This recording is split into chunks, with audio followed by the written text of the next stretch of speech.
La pluie martelait les pavés de la petite ville de Saint-Émilion, et Antoine Moreau, trempé jusqu'aux os, fixait la lettre froissée dans sa main. « Tu n'es plus le bienvenu ici », disait-elle, signée de son père, un homme qu'il n'avait pas vu depuis 10 ans. À 32 ans, Antoine avait cru que le rejet pour son homosexualité appartenait au passé, mais cette lettre ravivait la douleur comme une lame rouillée. Il releva les yeux vers la maison qu'il avait achetée avec Léo, son compagnon depuis 5 ans. Une maison en pierre, modeste mais chaleureuse, nichée dans une ruelle bordée de vignes. Léo, blond, les yeux d'un bleu perçant, l'attendait sur le seuil, un sourire inquiet sur les lèvres. « Tu vas bien » demanda-t-il, sa voix douce mais teintée d'inquiétude. Antoine haussa les épaules, incapable de répondre. La lettre n'était pas seulement un rejet, elle annonçait l'arrivée de Julien, son demi-frère, celui qu'il n'avait pas vu depuis l'enfance. Julien, avec son fils malade, Noah, 6 ans, qui avait besoin d'une opération coûteuse pour survivre. « Julien a appelé hier, » murmura Antoine, la gorge nouée. « Il m'a supplié de l'héberger. Il n'a nulle part où aller. » Léo fronça les sourcils, méfiant. « Et tu lui fais confiance, après tout ce qu'il t'a fait ?» Antoine baissa les yeux. Julien, le fils du second mariage de leur père, avait toujours été distant, moqueur, parfois cruel. Mais il était de la famille. Et Noah était innocent. La maison d'Antoine et Léo était un havre. Les murs étaient ornés de photos, eux deux à Paris, riant sous la tour Eiffel, des amis lors d'un pique-nique dans les champs de lavande, et même une vieille photo d'Antoine et Julien enfant, jouant dans un jardin. Ce soir-là, Antoine préparait le dîner, un gratin dauphinois, tandis que Léo corrigeait des copies. Il était professeur de littérature dans un lycée local. L'odeur du fromage fondu emplissait la cuisine quand on frappa à la porte. Julien se tenait là, un sac à dos vélimé sur l'épaule, tenant la main de Noah. Le garçon, pâle, un bonnet en laine enfoncé sur la tête, semblait fragile comme du verre. « Antoine, » dit Julien, la voix rauque, « merci de nous accueillir. » Ses yeux étaient rouges, comme s'il n'avait pas dormi depuis des jours. Antoine sentit une boule dans sa gorge. Il n'avait jamais vu son demi-frère aussi vulnérable. Léo, en retrait, observait la scène, les bras croisés. Il n'aimait pas Julien, pas après les insultes qu'il avait lancées à Antoine des années plus tôt, des mots homophobes qui avaient creusé un fossé entre les frères. Mais pour Antoine, c'était différent. « Entre » dit-il simplement, ouvrant grand la porte. Les jours suivants furent un mélange d'espoir et de tension. Noah s'adaptait lentement, jouant avec les vieux jouets qu'Antoine avait dénichés dans le grenier. Le garçon, malgré sa maladie, avait un sourire qui illuminait la pièce. Antoine et Léo prirent l'habitude de lui lire des histoires le soir, des contes de chevaliers et de dragons, tandis que Julien restait en retrait, souvent perdu dans ses pensées. Mais quelque chose clochait. Julien évitait les questions sur son passé, sur la mère de Noah, sur ce qu'il avait fait ces dernières années. Il parlait peu, mais quand il le faisait, c'était pour demander de l'argent. Pour les médicaments de Noah, disait-il, les yeux baissés. Antoine, le cœur gros, puisait dans leurs économies, celles qu'il avait mises de côté avec Léo pour rénover la maison. Léo, bien que réticent, ne disait rien, par amour pour Antoine. Un soir, alors que la pluie recommençait à tomber, Antoine trouva Julien dans le salon, fouillant dans un tiroir. « Qu'est-ce que tu fais » demanda-t-il, la voix tremblante. Julien sursauta, refermant le tiroir précipitamment. « Rien, je cherchais un stylo. » Mais ses mains tremblaient, et Antoine sentit un froid l'envahir. Était-ce vraiment son frère, cet homme qu'il avait accueilli par compassion? Ou y avait-il autre chose, une ombre qu'il n'avait pas vue venir? La méfiance s'installa comme une brume dans la maison d'Antoine et Léo. Chaque regard de Julien, chaque excuse vague qu'il marmonnait, semblait creuser un peu plus le fossé entre les deux frères. Pourtant, Antoine s'accrochait à l'idée qu'il pouvait aider, qu'il pouvait réparer ce lien brisé, pour Noah, pour lui-même. Un matin, alors que Léo était parti au lycée, Antoine trouva Noah assis sur le canapé, un livre de contes ouvert sur les genoux. « Papa dit qu'on va bientôt partir », murmura le garçon, ses petits doigts serrant le bord des pages. Antoine sentit son cœur se serrer. « Partir ? Il t'a dit où ?» Noah secoua la tête, son bonnet glissant légèrement, révélant un cuir chevelu pâle et fragile. Antoine s'agenouilla près de lui, posant une main douce sur son épaule. « Tu sais, tu peux rester ici aussi longtemps que tu veux. » Mais Julien avait d'autres plans. Ce soir-là, il aborda Antoine dans la cuisine, son regard fuyant. « J'ai trouvé un hôpital à Bordeaux. Ils peuvent opérer Noah, mais ça coûte cher. Très cher. » Il sortit une brochure froissée, montrant des chiffres qui firent blêmir Antoine. « Je ne peux pas payer ça tout seul, » ajouta Julien, la voix tremblante. « Je sais que je t'ai fait du mal avant, mais s'il te plaît, aide-moi. » Antoine échangea un regard avec Léo, qui venait de rentrer. Léo secoua la tête, presque imperceptiblement, mais Antoine ignora l'avertissement. « On va trouver une solution, » dit-il, déterminé. Il pensa aux économies qu'ils avaient, à ce rêve de rénover la maison, de peut-être ouvrir un petit café dans le jardin. Tout cela semblait soudain secondaire face à la vie de Noah. Les semaines passèrent, et l'argent commença à disparaître. D'abord de petites sommes, 50 € par-ci, 100 € par-là, pour des frais médicaux ou des consultations. Antoine, trop occupé à jongler entre son travail de graphiste freelance et les soins de Noah, ne remarqua pas tout de suite les incohérences. Léo, lui, voyait tout. « Il ne te montre jamais de reçu, » dit-il un soir, alors qu'ils étaient seuls dans leur chambre. « Tu ne trouves pas ça bizarre ?» Antoine soupira, frottant ses tempes. « C'est mon frère, Léo. Il est désespéré. » Et Noah, sa voix se brisa. Léo s'approcha, posant ses mains sur les joues d'Antoine. « Je sais que tu veux bien faire. Mais parfois, la famille peut te blesser plus que n'importe qui d'autre. » Ces mots restèrent suspendus dans l'air, lourds, prophétiques. Un jour, alors qu'Antoine triait des factures, il trouva une enveloppe cachée sous une pile de papier. À l'intérieur, des relevés bancaires, pas les siens, mais ceux de Julien. Des retraits, des transferts, des sommes importantes vers un compte inconnu. Le sang d'Antoine se glaça. Il confronta Julien ce soir-là, brandissant les documents. « C'est quoi, ça ? Où est passé l'argent qu'on t'a donné pour Noah ?» Julien pâlit, bégayant. « C'est pour l'opération. Je te jure, Antoine, Mais ses yeux fuyaient, et Antoine sentit la colère monter, mêlée de trahison. « Tu mens, » murmura-t-il, la voix tremblante. « Tu mens, et tu utilises ton fils pour ça. » Noah, qui jouait dans la pièce d'accent grave côté, entendit les cris. Il entra, les yeux écarquillés, et demanda « Papa, pourquoi tu cries ?» Julien s'effondra en larmes, tombant à genoux devant son fils. Antoine, déchiré entre la rage et la pitié, ne savait plus quoi faire. Léo, en retrait, observait, le visage fermé. La maison, autrefois un refuge, devint une prison de silence et de reproches. Antoine passait ses nuits à fixer le plafond, rongé par la culpabilité.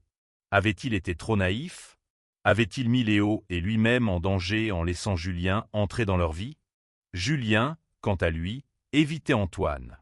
Il passait ses journées à l'hôpital avec Noah, ou du moins c'est ce qu'il prétendait. Mais les relevés bancaires ne mentaient pas. Léo, plus pragmatique, décida de creuser. Un soir, il emprunta l'ordinateur d'Antoine et fouilla dans les emails de Julien, qu'il avait laissés ouverts par négligence.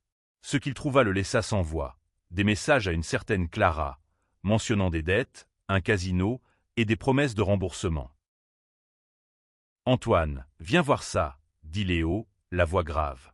Antoine lut les messages, chaque mot comme un coup de poignard. Julien n'avait pas utilisé l'argent pour Noah. Il l'avait dépensé dans des jeux d'argent, espérant un miracle pour rembourser ses dettes. « Comment a-t-il pu » murmura Antoine, les larmes aux yeux.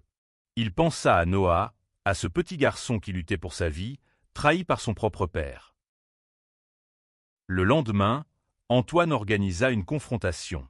Il invita Julien à s'asseoir à la table de la cuisine, sous le regard sévère de Léo. « Explique-toi, » dit Antoine, posant les relevés et les emails devant lui. Julien tenta de nier, mais ses excuses s'effondrèrent rapidement. « J'étais désespéré, » finit-il par avouer, la tête baissée. « J'ai tout perdu, ma femme, mon travail. Je pensais que si je pouvais gagner gros, je pourrais payer pour Noah et tout arranger. » Antoine sentit son cœur se briser. « Et Noah ? Tu as pensé à lui ?» à ce qu'il endure. Julien sanglota, incapable de répondre. Léo, jusqu'alors silencieux, prit la parole. Tu dois partir, Julien. On ne peut plus te faire confiance. Mais Antoine hésita. Chasser Julien, c'était aussi abandonner Noah. Et ça, il ne pouvait s'y résoudre.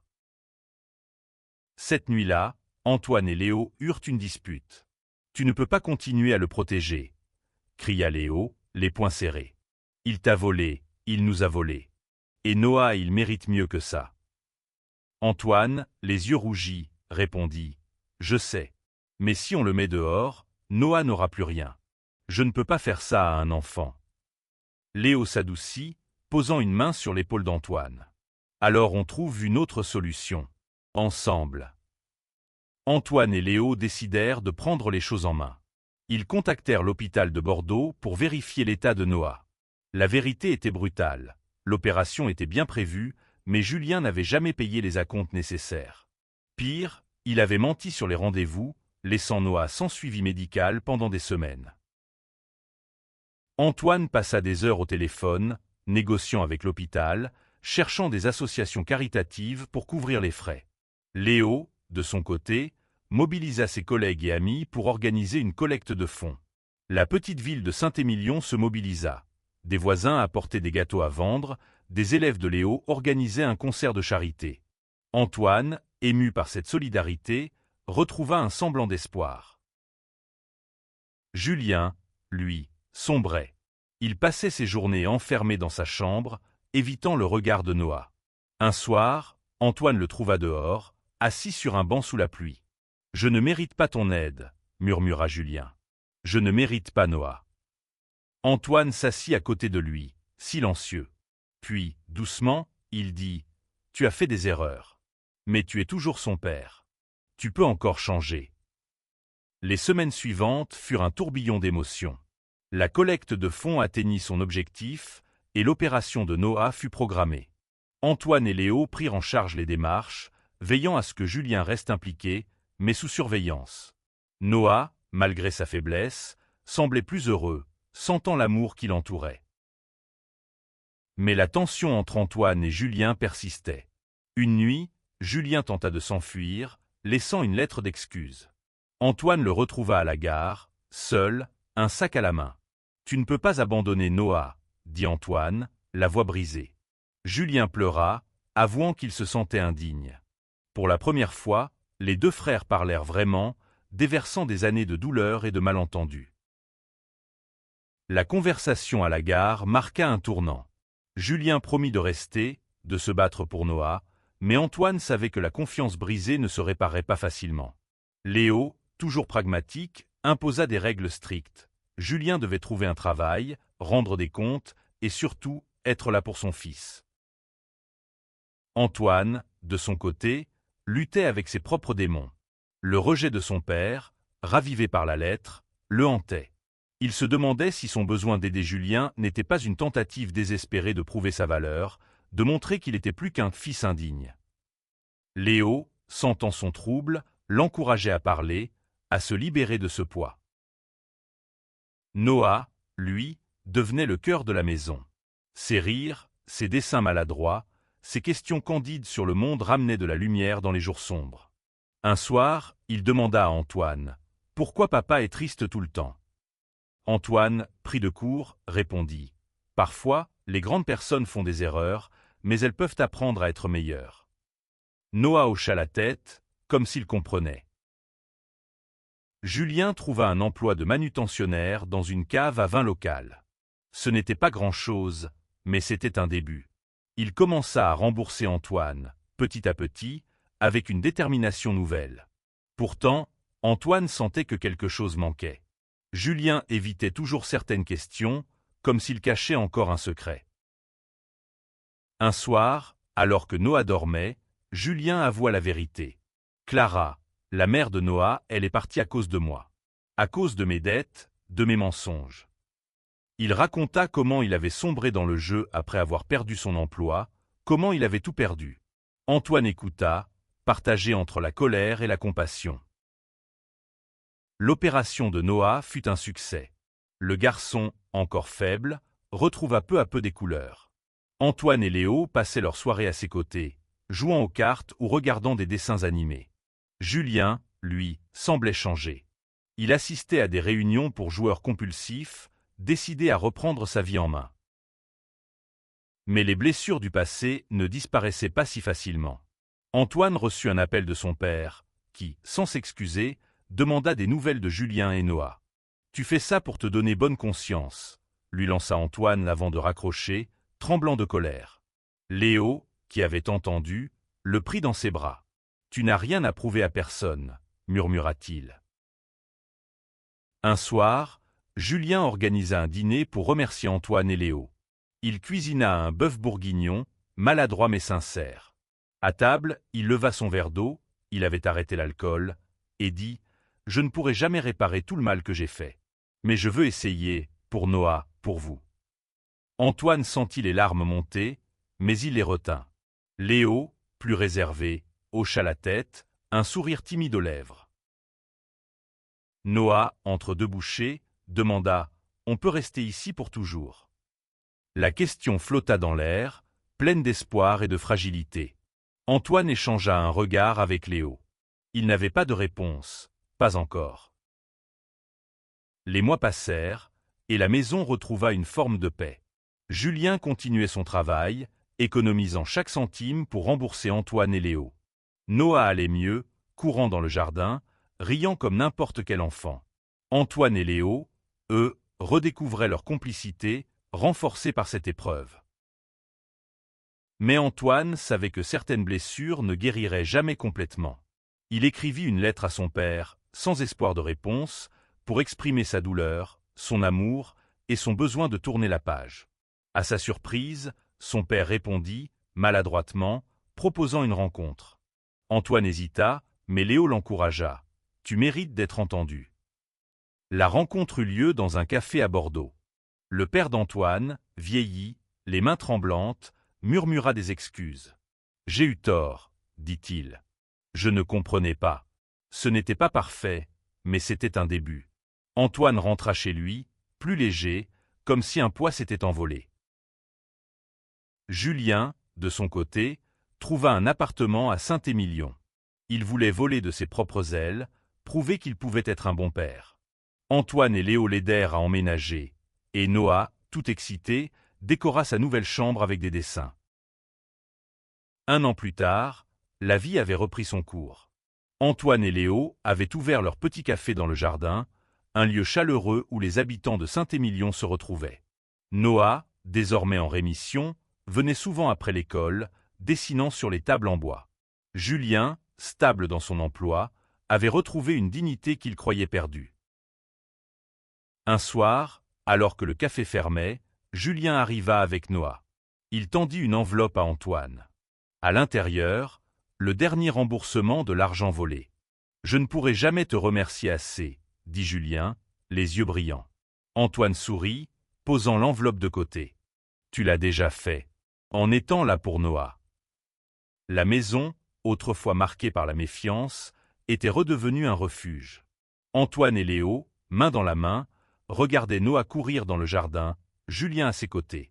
Le rejet, la trahison, les erreurs du passé n'avaient pas disparu, mais ils avaient été transformés par l'amour, la résilience et le pardon. Et sous le ciel étoilé de Saint-Émilion, Antoine comprit que la famille, celle qu'on choisit ou celle qu'on reconstruit, valait tous les combats.